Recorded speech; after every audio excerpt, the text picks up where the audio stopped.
आणि माझा आवाज आणि व्हिडिओ दोन्ही क्लिअर आहे का?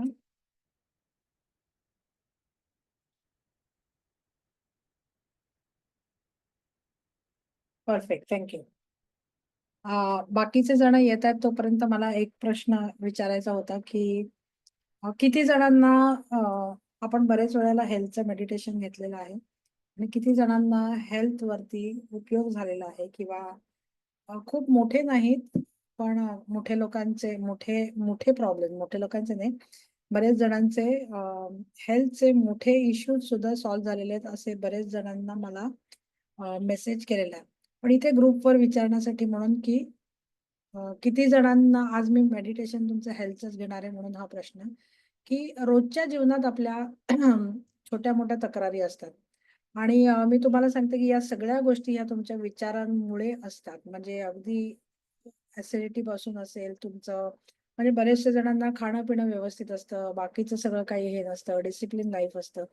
तरीसुद्धा छोटे-मोठे डोकं दुखणं आहे, ॲसिडिटी आहे, अपचन आहे किंवा अशा अनेक गोष्टींचा काही ना काहीतरी रोजच्या जीवनात जे खूप मोठे आजार नाहीत, पण आपल्याला त्रास पण देत असतात. अशा गोष्टी सतत चालू असतात. तर ह्याचं प्रमाण आपलं कमी झालेलं आहे का? ह्या गोष्टी आपल्या आता मार्गी लागलेल्या आहेत का? असं किती जण आहेत, की ज्यांना अजूनही ह्याच्यावरती काम करायचं आहे किंवा किती जणांना असं वाटतं, की बाबा नाही मला उपयोग झालेला आहे. नुसतं क्लास करून नाही, तर त्याचं प्रॅक्टिस करून आपण त्याच्यावरती काम करू शकतो. तर कसं तुमचा रिस्पॉन्स आहे किंवा कशाप्रकारे तुम्हाला वाटतं, की हेल्थसाठी म्हणून या मेडिटेशनचा आपल्याला ह्याच्या आधी उपयोग झालेला आहे. ज्यांनी याचे प्रयोग केलेले आहेत, ज्यांना उपयोग झालेला आहे, त्यांनी मी म्हणून टाइप करा किंवा येस म्हणून टाइप करा. काही केलं तरी चालेल. डिटेल सांगायचं गरज नाहीये. ओके, कमी झाला आहे. Should work on me. Yes, yes, yes, yes. Good. म्हणजे बऱ्यापैकी अ,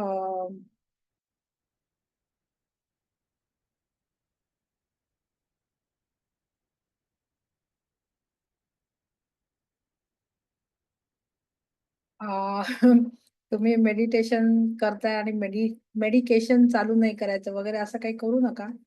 आपल्याला हळू-हळू बदल आणायचा आहे आणि डॉक्टरांनी सांगितलेलं प्रिस्क्रिप्शन डॉक्टरांनीच बंद केलं पाहिजे. तुम्ही स्वतः बंद करायचं नाहीये.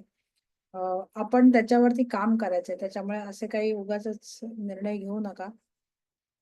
पण खूप लोकांचा बऱ्यापैकी याच्यावरती उपयोग होतो. Yes madam. मोठे आजार तुमचा तर मोठा आजार बरा झालेलाच आहे. पण मी एक जनरल प्रश्न सगळ्यांना, की अ, असं. आता ह्याचा एक गाभा काय आहे किंवा ह्याचा मूळ मुद्दा अ, काय आहे? तर आपले विचार. म्हणजे आपण आपल्या विचारांमधून बऱ्याचशा गोष्टी आपला ऑरा आपल्या विचारांमुळे बदलत असतो. म्हणजे आपण जे विचार करतो त्या फ्रिक्वेन्सीज आपलं आभामंडळ बदलत असतं. आपल्या आभामंडळाप्रमाणे आपण तशा प्रकारच्या गोष्टी आपल्या आतमध्ये अट्रॅक्ट करत असतो. म्हणजे एक झाला आपला आभा आणि एक झालं की आपण काय गोष्टी ब्रह्मांडामध्ये पाठवतो. या 2 गोष्टी सतत चालू असतात, जे आपल्याला दृश्य स्वरूपात दिसत नसल्यामुळे आपल्याला ते कळत नाही. पण या गोष्टी सुरू असतात आणि आपण आपल्या लॉ ऑफ अट्रॅक्शनच्या कोर्समध्ये आपण शिकलेलो आहोत, की अ, आपल्या विचारांमुळे किंवा शब्दांच्या सामर्थ्यामुळे किंवा लिरिक्स किंवा संगीतामुळे किंवा या सगळ्या गोष्टींमुळे, म्युझिकमुळे पाण्यावरती काय परिणाम होतो किंवा पाण्यावरती काय फरक होतो आणि ते पाणी आपल्या आतमध्ये असतं आणि म्हणून आपण काही न करता नुसतं दिवसभर नकारात्मक विचार करत राहिलो. काही न करता दिवसभर आपण आपल्या आजाराबद्दल विचार करत राहिलो. काही न करता सतत आपण काही ना काहीतरी अशा ठिकाणी अडकलेलो आहोत, की ज्याचा आपल्या आतमध्ये 70% पाणी असल्यामुळे आतमध्ये ते सगळं जातं आणि मग त्याचा हळू-हळू आपल्या पेशींवरती परिणाम होतो आणि मग त्या पेशी तशा वागायला लागतात आणि म्हणूनच दररोज हजारो लाखो पेशी मरत असून, नवीन जन्माला येत असून सुद्धा, नवीन येणाऱ्या पेशी सुद्धा तशाच बनतात. कारण आपण आपल्या बाजूचं सराउंडिंग जोपर्यंत बदलत नाही, तोपर्यंत आपले जीन्सही बदलत नाहीत. म्हणजे जीन्स आर मॉडिफाईड किंवा बदलल्या जातात बाजूच्या एन्व्हायर्नमेंटमुळे. त्यामुळे हे सगळ्या गोष्टी एन्व्हायर्नमेंट म्हणजे काय तर आपल्या ओव्हरऑल थिंकिंग प्रोसेस. त्याच्यामुळे हे खूप महत्वाचं आहे. मग प्रत्येकाने हे लक्ष देणं आवश्यक आहे, की बाबा माझ्या विचारांमध्ये बदल झालेला आहे का? माझ्या डेली बेसिसवरती माझी जी नकारात्मकता आहे ती कमी झालेली आहे का? डेली बेसिसवरती माझी जी नकारात्मकता आहे, ती मला पकडायला यायला लागलेली आहे का? म्हणजे अगदी छोट्या-छोट्या गोष्टींपासून, अगदी सकाळी उठल्यापासून रात्री झोपेपर्यंत सहजरित्या आपण खूप नकारात्मक विचार करत असतो. सकाळी उठायला उशीर झाला, की "अरे बापरे! मला आता ऑफिसला जायला लेट होणार." लगेच आपल्याला लेट होणार हाच विचार पटाक्कन मनामध्ये येतो. पण लेट उठायला झालं तरी सुद्धा माझं वेळेवर सगळं होणार आणि मी वेळेवर जाणार. असा विचार आपल्या मनामध्ये येत नाही. त्यामुळे आपण इतके ट्यून झालेलो असतो कॉज अँड इफेक्टला, की मी लेट उठले म्हणजे मला लेट होणार. उशिरा झाले म्हणजे आता ट्रॅफिक होणार आणि मग त्या ट्रॅफिकमध्ये मी अडकणार आणि मग मला लेट होणार. मला लेट झाल्यावरती ऑफिसमध्ये मला ऐकून घ्यायला लागणार. हे होणार, ते होणार. असं कॉज अँड इफेक्टच्या एक्सपिरियन्समुळे आपण एवढे त्याच्यामध्ये बांधले गेलेलो असतो, की आपण सहजरित्या आपण ऑटोमेशनमध्ये ते जगत असतो आणि ते जर बदलायचं असेल, तर आपल्याला थोडंसं जागरूक व्हायला लागेल. थोडंसं आपल्याला याच्यावरती लक्ष द्यायला लागेल आणि मग आपण हे पकडायला लागलो, की मग आपल्याला लक्षात येईल, की आपण हळू-हळू, हळू-हळू जाणून-बुजून आपल्यामध्ये फरक आणत आहोत. हळू-हळू, हळू-हळू जाणून-बुजून आपण आपल्या रोजच्या वागण्यापासून आपण रोजच्या थिंकिंग प्रोसेसमध्ये जर छोटा-छोटा जर आपण बदल खूप मोठा बदल नाही, खूप मोठ्या गोष्टी नाही. अक्षरशः सकाळी उठल्यापासून रात्री झोपेपर्यंत बदल आणला, तर खूप फरक पडेल. दुसरी गोष्ट संकल्प. संकल्पाने सुद्धा आपल्या खूप गोष्टी होतात. म्हणजे एक संकल्प एक संकल्प आपण करायचा, की मी हे काही झालं, तरी आज दिवसभरात मी ही गोष्ट करणार. असं कुठलीतरी एक गोष्ट ठरवायची, जी कोणी म्हणेल मी हे स्तोत्र म्हणेल, कोणी म्हणेल मी हे मंत्र म्हटल्याशिवाय झोपणार नाही, कोणी म्हणेल मी जप केल्याशिवाय झोपणार नाही, कोणी म्हणेल मी माझं गोलचे अफर्मेशन्स म्हणजे काहीही तुम्ही ठरवा किंवा काही जण म्हणतील मी वॉकिंग केल्याशिवाय 1 किलोमीटर मी रोज चालणार किंवा 10,000 पावलं चालणार, त्याच्याशिवाय मी झोपणारच नाही. कुठलाही गोल तुमचा मग आर्थिक असेल आर्थिक गोल एका दिवसात होत नाही. आपल्याला ज्या सवयी बदलायच्या त्याच्यातली एक गोष्ट अशी काढायची जी आपण दररोज करणार आहोत. मग तुम्हाला हेल्थच्या बाबतीत असेल तर मी रोज अशा पद्धतीने तुम्हाला माहिती आहेत काय गोष्टी करायच्या वगैरे. त्याप्रमाणे एक आपण कुठलातरी असा एक संकल्प घ्यायचा. ते दिवसभर जास्त खूप नाही. एक जरी केलात तरी पुरेसा आहे. तो संकल्प घ्यायचा आणि तो संकल्प करून ती गोष्ट झाल्याशिवाय आपण झोपायचं नाही. आणि ही अशी गोष्ट असली पाहिजे, की जी आपल्याला जी गोष्ट आपल्याला आपला जो पुढचा गोल आहे त्याला निगडीत आणि हळू-हळू आपल्याला सवय लावणार आहे. म्हणजे उदाहरणार्थ आपण जर म्हटलं, की माझा हेल्थच्या बाबतीत आपण म्हणायचं असेल, तर आपण खूप गोष्टी आपण अडकलेलो असतो. डॉक्टर काय सांगतात, डॉक्टर कसं करतात, मग आजूबाजूचं वातावरण कसं आहे, मग कसं हल्ली प्रॉब्लेम्स कसे आहेत वगैरे. या सगळ्या गोष्टींमध्ये आता ह्याच्या आधी एवढ्या निटी-ग्रिटीमध्ये कोणी जायचं नाही. पण आजकाल सगळं Google नॉलेज पण आलंय, डॉक्टर पण डिटेलमध्ये बोलतात. त्यामुळे प्रत्येक गोष्ट आपल्याला माहिती हवी असते आणि त्या माहितीच्यामुळे आपण जास्त नकारात्मकही कधी-कधी होत असतो. त्यामुळे आपल्याला काय ठरवायचंय, की मला कुठलाही आजार असेल, म्हणजे मोठ्या आजारांपेक्षा मी आता डे टू डे बेसिसच्या आजारांवरती बोलतेय, की आपल्या ज्या पेशी आहेत ना, त्या पेशी बदलू शकतो. त्या पेशी आपल्याला नवीन पेशी येणाऱ्या या नवीन ओरिजिनल स्वरूपातल्या म्हणजे तुम्हाला आत्ता डायबिटीज झाला असेल, तर लहानपणापासून डायबिटीज नाहीये. आत्ता तुम्हाला एखादा आजार झाला असेल, तर थायरॉइड आहे, तर लहानपणापासून थायरॉइड नाही.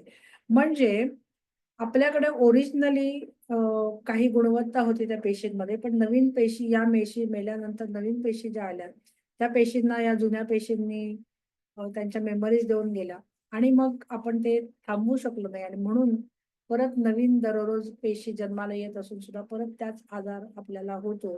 कारण आपलं शरीर बदलत असतं. तुम्हाला माहिती असेल की आपलं संपूर्ण शरीर including your liver, including everything इथे आपल्याकडे डॉक्टर्स लोकं आहेत ते सांगतील की सगळ्या गोष्टी या आपल्या बदलत असतात 365 दिवसात. मग मला तुम्ही सांगा की 365 दिवसात शरीरातल्या प्रत्येक गोष्ट जर बदलत असेल, तर आपण तेच कसे असतो? आपले आजार तेच कसे कॅरी फॉरवर्ड होतात? ह्या कॅरी फॉरवर्ड होण्यामागचं कारण असं, की आपण ते ब्रेकच करत नाही. आणि हे ब्रेक करण्यासाठी सजगता येणं, हे ब्रेक करण्यासाठी माइंडफुल होणं, हे ब्रेक करण्यासाठी साक्षीभावात राहणं सो दॅट मी हळू-हळू, हळू माझ्या रोजच्या जीवनाच्या मध्ये ॲट विचारांमध्ये तरी मी बदल आणेन. म्हणजे हेल्थच्या बाबतीतले विचार. पण आपल्याला माहिती आहे की बाकीच्या सगळ्या गोष्टींपेक्षा हेल्थमध्ये जर आपण बदल केला नाही तर आपल्याला हेल्थ इज वेल्थ. त्यामुळे हेल्थ नीट नसेल तर आपण काहीच करू शकत नाही. म्हणजे वेल्थ पण कमवावू शकत नाही आणि कमावलेली वेल्थ पण सांभाळू शकत नाही. म्हणजे दोन्ही गोष्टी आहेत. माझं आता कमवून झालंय, मी आता रिटायर्ड आहे. पण असलेली वेल्थ सांभाळायची असेल तरी हेल्थ पाहिजे आणि वेल्थ कमवायची असेल तरी सुद्धा हेल्थ पाहिजे. त्यामुळे प्रामुख्याने प्राथमिक गरज मी असं म्हणू शकते की आपली हेल्थची आहे. आणि मग हेल्थ म्हणजे काय? माझं डेफिनेशन हेल्थबद्दलचं काय? हे तुम्ही लिहून काढा. आपण बऱ्याचशा गोष्टी आपण आपल्या वहीमध्ये लिहितो. तर माझ्या दृष्टीने रोजचं जे काही तुमचं जर्नलिंग आहे, त्याच्यामध्ये तुम्ही हे लिहून काढा, की माझ्या दृष्टीने हेल्थचं डेफिनेशन काय? की संपूर्ण महिना डोकं न दुखता झालेला आहे. संपूर्ण महिना मला कुठलेही छोटे-मोठे अ, गोष्टी झालेल्या नाहीयेत किंवा मला फिटनेस म्हणजे काय? तर माझं वजन बरोबर आहे, माझं पचन बरोबर आहे, माझं खाणं-पिणं बरोबर आहे, माझं दररोज मी 4 तरी प्राणायाम करतेय, दररोज मी 10 मिनिटं तरी एक्सरसाइज करते. म्हणजे शरीराचे सगळे अवयव मी हलवतेय. म्हणजे अगदी शास्त्रोक्त तुम्ही योगासनं करत नसला तरी काहीतरी करणं, जे आपल्याला कंटाळा येत असेल तर ते सुरुवात करणं. अशा काय गोष्टी माझ्या दृष्टीने फिटनेस म्हणजे काय? माझ्या दृष्टीने हेल्थ म्हणजे काय? एक्सपर्ट्स काय सांगतात ते बाजूला सोडा. मला समजलेली हेल्थची डेफिनेशन माझ्यासाठी, मला समजलेली वेल्थ नाही सॉरी हेल्थ आणि दुसरं काय मी सांगितलं फिटनेस. फिटनेसची डेफिनेशन माझ्यासाठी. तर माझा पाय दुखतोय. मला ना असं रिक्षा आणि गाडी आणि काही नसेल ना, तर मी चालू पण शकत नाही. तर माझा फिटनेस नाहीये. तर मी असं करणार, की बाबा मला ह्याच्यावरती काम करायचंय, की मी कुठल्याही सपोर्ट सिस्टम शिवाय मी गरज पडली तर मी चालत जाऊ शकते कुठे. मला पाय दुखणार नाहीत, माझे पाय भरून येणार नाही. This could be my fitness goal किंवा हा माझा छोटासा गोल आहे. फिटनेस गोल नाही म्हणता येणार, पण हे ह्याच्यावरती मला काम करायचंय. मग या छोट्या-छोट्या गोष्टी काय आहेत ना, हे ज्यावेळेला आपण लिहून काढतो, त्यावेळेला आपल्याला हळू क्लॅरिटी यायला लागते. त्यामुळे हेल्थच्या दृष्टीने खूप मोठा आजार असं नाही. तर रोजच्या जीवनामध्ये मला पूर्ण वर्षभरात मला डॉक्टरकडेच जायला लागलेलं नाहीये. किंवा छोट्या-मोठ्या गोष्टींसाठी जे लोकं सर्दी, खोकला, ताप सतत चालूच असतं काही ना काहीतरी. त्याच्यासाठी सतत डॉक्टरच्या फेऱ्या असतात. तर ह्याच्यापासून मुक्तता, माझ्या नकारात्मक आणि टॉक्सिक विचारांपासून मुक्तता, ह्याच्यावरती आपल्याला जास्त काम करायचं आहे. तर मला असं वाटतं की तुम्हाला थोडंसं कळलं असेल कारण विचारांमध्ये जोपर्यंत परिवर्तन येत नाही, तोपर्यंत आपल्या बाकीचे कुठल्याच गोष्टी म्हणजे हेल्थ, वेल्थ, रिलेशनशिप आपला ऑरा जो आहे हा पूर्णपणे त्या विचारांच्या मधून तयार होत असतो. सकारात्मक, नकारात्मक त्याची विड्थ 1 सेंटीमीटर, 2 सेंटीमीटर हे सगळं किती शुद्धता आहे त्याच्यावरती असतं. आता कसं करायचं, काय करायचं हे आपण माहिती आहे, पण आपण थोडं-थोडं आपण अ, आपल्या विचारांवरती काम करायला लागलो, तर मला असं वाटतं अर्धी लढाई आपली जिंकलेली आहे. त्यामुळे सगळेजण करणार आहेत अशी मी अपेक्षा करते आणि सगळ्यांना मी काय आत्ता बडबड केली ती पण तुम्हाला कळली असं मी अपेक्षा करते. आणि ह्या दोन्ही गोष्टींचं उत्तर हो असेल तर तुम्ही येस म्हणून टाइप करा. मग आपण सेशनला सुरुवात करू. परफेक्ट. Thank you.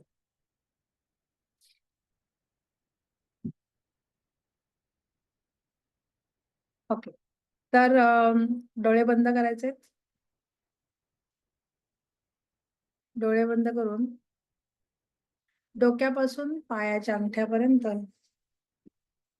संपूर्ण शरीर स्थिर करायचं आहे. प्रत्येक अवयव शिथिल करायचा आहे.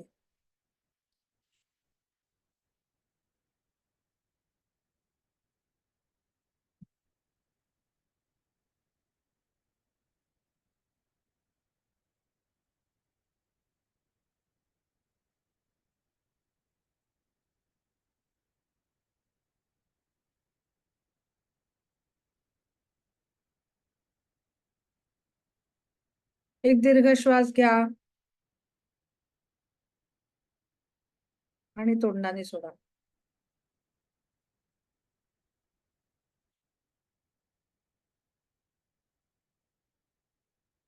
आपण एक अतिशय शांत, सुरक्षित आणि सकारात्मक ऊर्जेने वेढलेल्या वातावरणामध्ये आपण बसलेलो आहोत. असं इमॅजिन करायचं आहे. आपल्या आजूबाजूला एक सकारात्मक वातावरण आहे, सकारात्मक ऊर्जा आहे, शांतता आहे आणि सुरक्षित जागा आहे.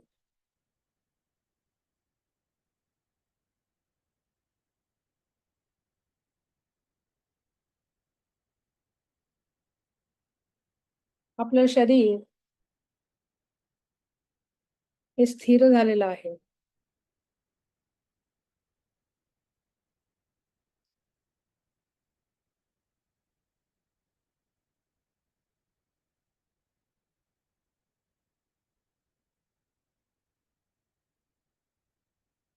हलकेपणा आलेला आहे. वजन जाणवत नाहीये, जडत्व जाणवत नाहीये आणि संपूर्णपणे रिलॅक्स झालेला आहे.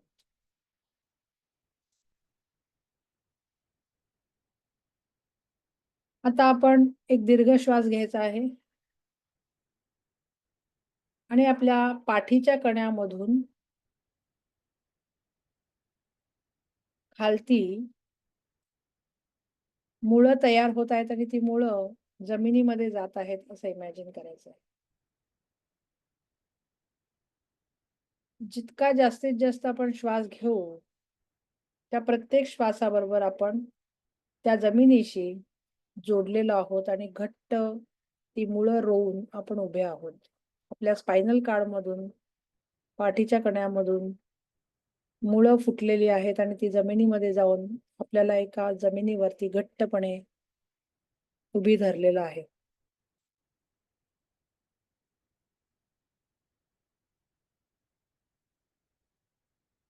श्वास घेताना फ्रेश अशी ऊर्जा आपल्या शरीरामध्ये प्रवेश करत आहे आणि उच्छ्वास सोडताना आतमध्ये असणारं टेन्शन, आतमध्ये असणारं स्ट्रेस हे सगळं शरीरातून निघून जात आहे, असं इमॅजिन करायचं आहे. श्वास घेताना सकारात्मक आणि ताजीतवानी हवा आतमध्ये येत आहे आणि बाहेर जाताना आपण टेन्शन आणि स्ट्रेस हे बाहेर सोडत आहोत.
आता असं इमॅजिन करायचं आहे, की एक पांढरा स्वच्छ प्रकाश आपल्या शरीरामध्ये प्रवेश करत आहे आपल्या डोक्याच्या मध्यभागातून आणि हा प्रकाश शरीरामध्ये प्रवेश करून आपल्या डोक्यातून, मानेतून, शरीरातून, हातातून, पायातून आपल्या अंगठ्याच्या मार्गाने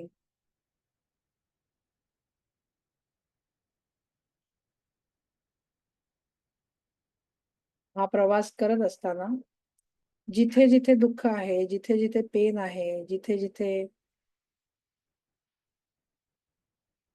डिस्कम्फर्ट आहे, त्या सर्व एरियामध्ये, त्या सगळ्या अवयवांमध्ये हा प्रकाश, ही हीलिंग एनर्जी प्रत्येक ठिकाणी भरली जात आहे. कुठे जर ब्लॉकेजेस आहेत, तर ते ब्लॉकेजेस विरघळले जात आहेत. जे टिश्यूज डॅमेज आहेत ते सगळे टिश्यूज रिपेअर होत आहेत आणि आपली बॉडी, आपलं शरीर परत एकदा बॅलन्स रिस्टोर करत आहे.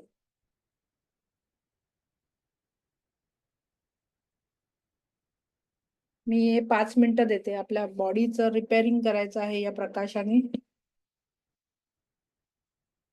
जिथे जिथे तुम्हाला ब्लॉक्स आहेत ते निघालेले आहेत, दुःख आहे तिथे हिलिंग लाईट गेलेला आहे आणि ते असं सगळं संपूर्ण शरीराचं स्कॅनिंग करून हे करायचं. या हिलिंग लाईटनी आपल्याला हील करायचं आहे.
आता इमॅजिन करायचं आहे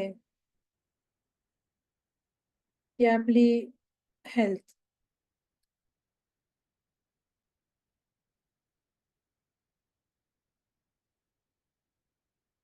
अतिशय सुधारलेली आहे. आपल्याला एक शक्ती मिळाल्याचं फीलिंग येत आहे आणि आपलं शरीर संपूर्ण ऊर्जेने भरलेलं आहे.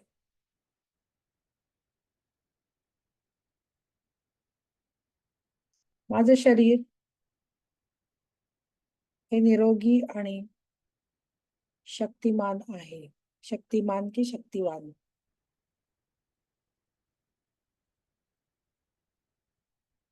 माझा विश्वास आहे की माझं शरीर स्वतःहून हील करू शकतो. या हील करण्याच्या अबिलिटीवरती, पात्रतेवरती माझा विश्वास आहे.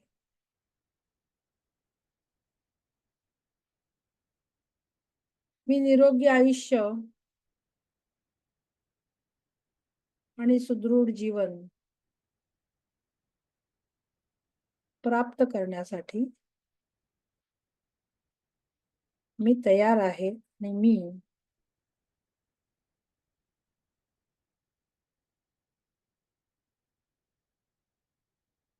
पात्र आहे. हे अफर्मेशन्स 3 म्हणायचे आहेत. माझं शरीर हे सुदृढ आणि शक्तिवान आहे. हील करण्याच्या माझ्या शरीराच्या अबिलिटीवरती, पात्रतेवरती माझा विश्वास आहे आणि मी चांगलं शरीर, सुदृढ शरीर आणि निरोगी आयुष्य मिळवण्यासाठी पात्र आहे. एक क्षण घ्यायचा आहे, एक श्वास घ्यायचा आहे आणि विचार करायचा आहे, की असे कुठले इमोशन्स आहेत का? अशा कुठल्या भावना आहेत का? ज्याच्यामुळे मला हेल्थ इश्यूज होत आहेत? कुठली भीती, अँक्झायटी, ताण, तणाव ज्याला मी पकडून बसलेली आहे. या सर्व भावना एक ढग आहेत आणि आपण ज्यावेळेला श्वास सोडत असतो, त्यावेळेला हे सर्व ढग गायब होत आहेत. त्यामुळे आपण जे काही भावनात्मक ताण-तणाव असतील, ते सगळे रिलीज करायचे आहेत. हे 1 मिनिटं करायचं आहे.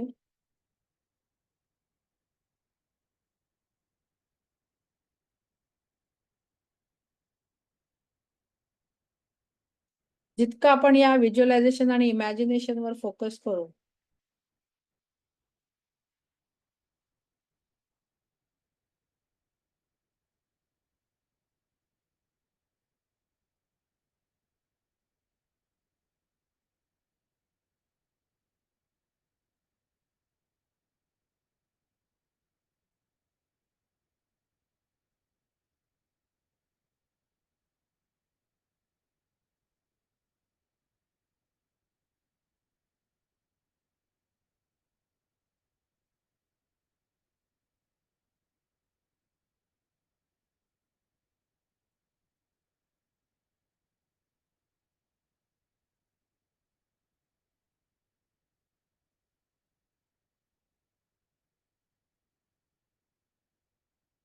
सकारात्मक मानसिकता आणि आपल्या शरीराची हील करण्याची पात्रता यावर विश्वास आणि चांगली सुदृढ निरोगी शरीर ह्याचं व्हिज्युअलायझेशन हे जर आपण करू शकलो, तर आपण आपल्या अनेक हेल्थ इश्यूज हील करू शकतो.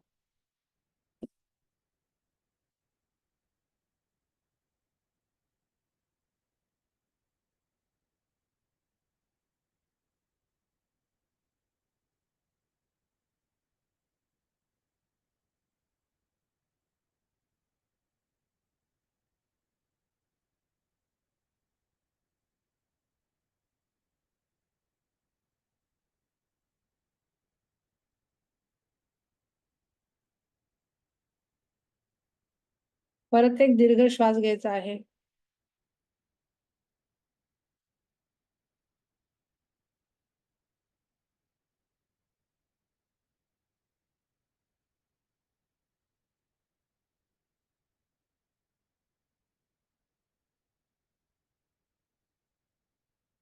आपल्या श्वासाकडे लक्ष, आपल्या शरीराकडे लक्ष.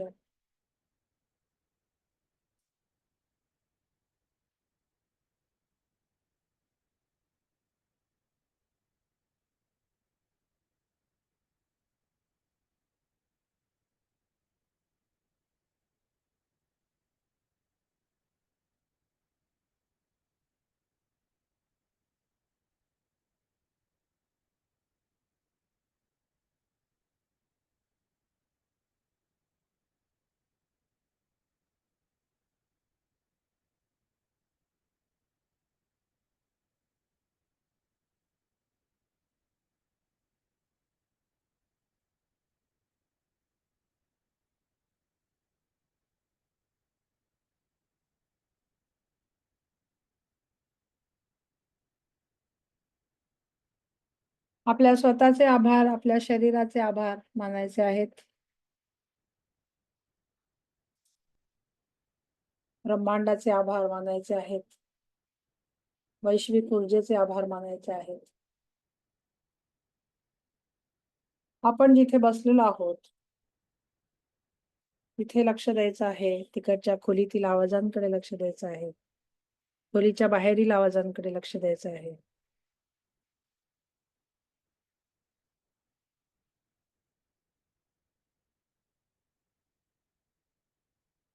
दोन्ही हाताचे तळवे एकमेकांवरती घासून आपल्या डोळ्यांवरती ठेवायचे आहेत आणि आपले डोळे त्या तळव्यांमध्ये उघडून It's 9 o'clock. म्हणतात,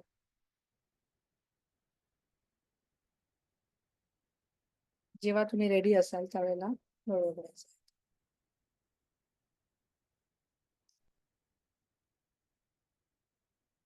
ही गोष्ट सगळ्यात महत्वाची आहे लक्षात ठेवा, की आपल्याला दिवसभर जसं विचारांकडे लक्ष ठेवायचं आहे, तसं आपल्याला बघायचं आहे, की कुठले इमोशन्स, कुठल्या भावना आपण बांधून ठेवलेले आहेत. काही लोकांचे राग, काही लोकांचे द्वेष. दररोज काही ना काहीतरी कोणाशी तरी वादावादी चालू असते. दररोज कोण ना कोणतरी काहीतरी आपल्याला बोलत असतो आणि त्याचा परिणाम स्वरूप आपण चिडून बसलेलो असतो, आपण रागावून बसलेलो असतो, आपण त्या सगळ्या गोष्टी पकडून बसलेलो असतो आणि मग आपण स्वतःला सुद्धा दोषण देत असतो, की मलाच का असं, माझ्याच आयुष्यात का असं, मलाच असं का बोललं जातं, मीच नेहमी का चुकते, मीच नेहमी चुकीची का ठरवली जाते, माझ्याबरोबर का नाही? अशा अनेक गोष्टी घरामध्येच रोज घडत असतात.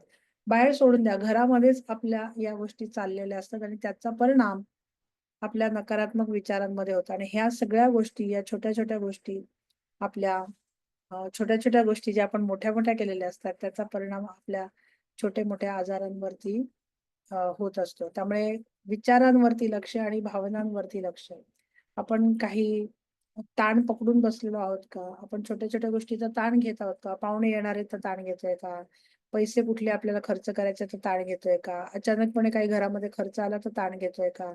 अचानक काही झालं तर म्हणजे मुलांचा ताण घेतोय का? मुलांच्या परीक्षा आल्या तर ताण घेतोय का?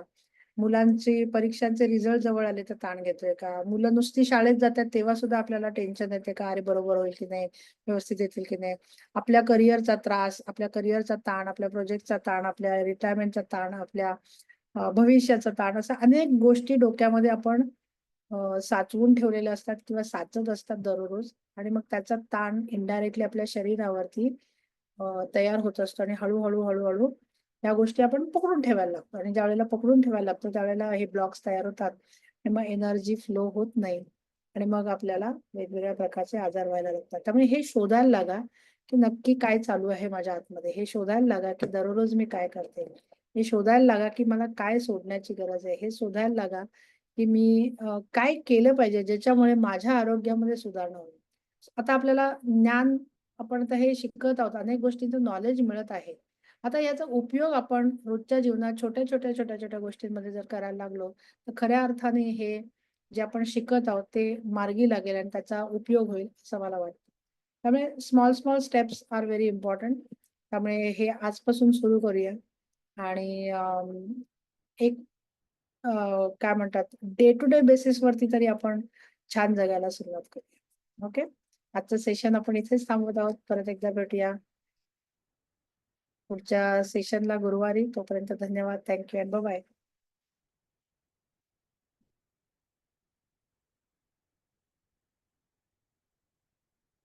Thank you. Thank you Revathi madam.